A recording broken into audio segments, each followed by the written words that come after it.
In part two of our series on Aspirus's decision to close its hospital and its emergency department, I break down how people in the community learned of the news and how local leaders tried so far unsuccessfully to get Aspirus to change its mind. This past winter may have been a mild one, but in Ontonagon, a storm was brewing. Ontonagon County emergency officials tell us they first started hearing about the possible closure of Aspirus Ontonagon Hospital over the winter. They say employees were questioning whether to purchase property or make long-term investments in the community, having known for some time that their hospital was underperforming. These rumors got the attention of the sheriff and the emergency 911 director, Mike Coker. Well before the closure announcement, Coker's calls to Aspirus were not being returned until Coker asked for State Representative Greg Markkanen to intercede. Coker says Aspirus then told Markkanen, along with Ontonagon Sheriff Dale Rantala and Coker himself, that the rumors were false.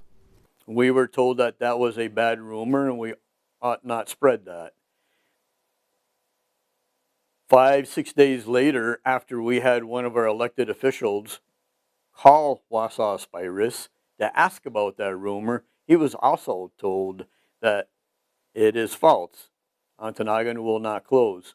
5-6 days later, we all officially got the notice that Ontonagon would be closing within 60 days.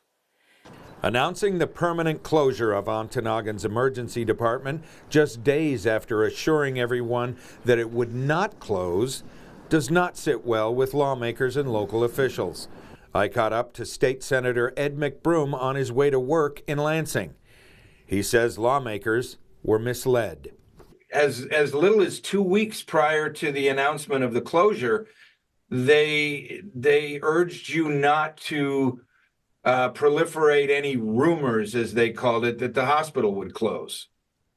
Well, as a matter of fact, Representative Markkanen spoke to them less than 4 or 5 days before the closure announcement, and they assured him that it wasn't happening.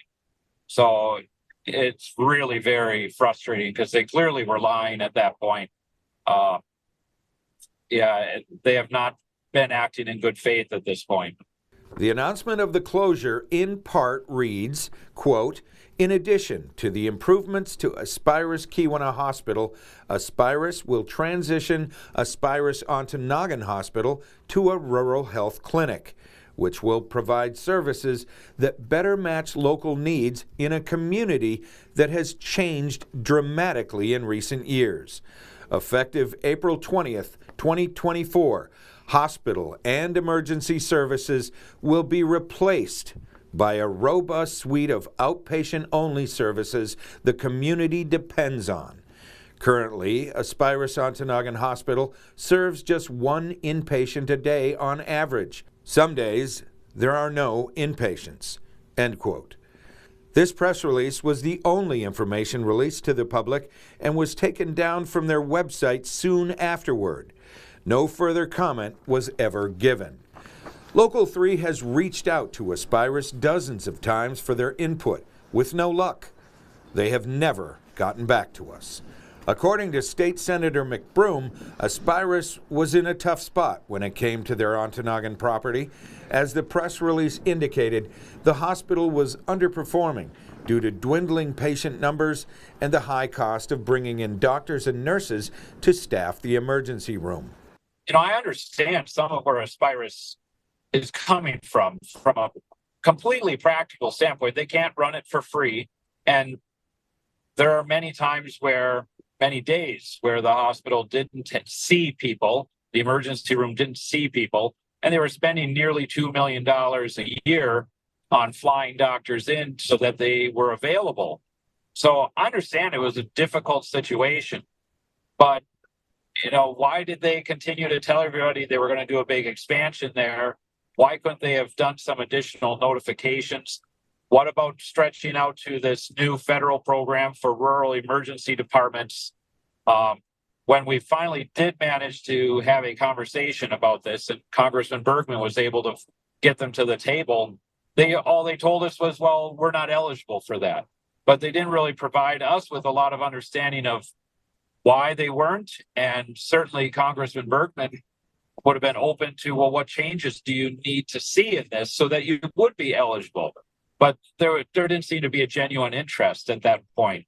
So it's very frustrating because I want to be understanding of the impracticalities they were experiencing that drove them to this, but they never operated as a partner. They never reached out for any partners, whether it was in the community, the state, or the federal, to help figure this problem out. It's just simple, here, take it.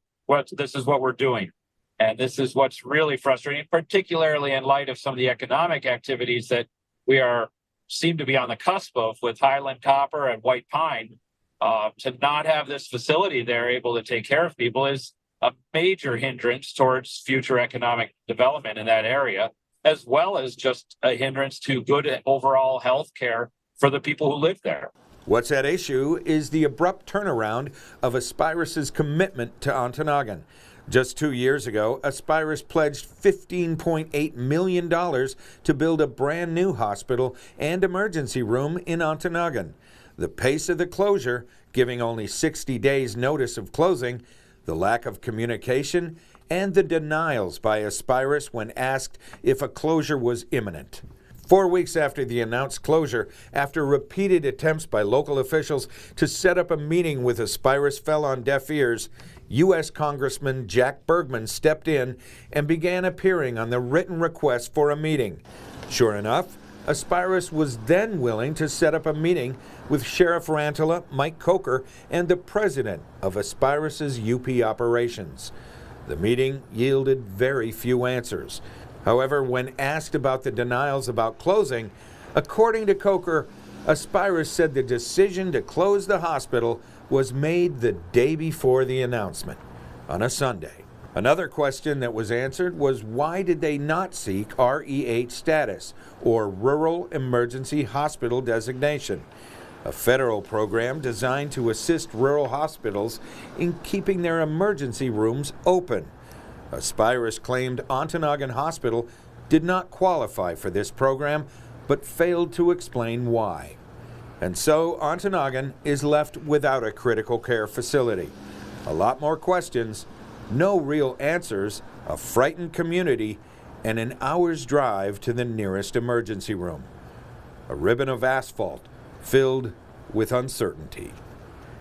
In Ontonagon, John Truitt, Local 3 News.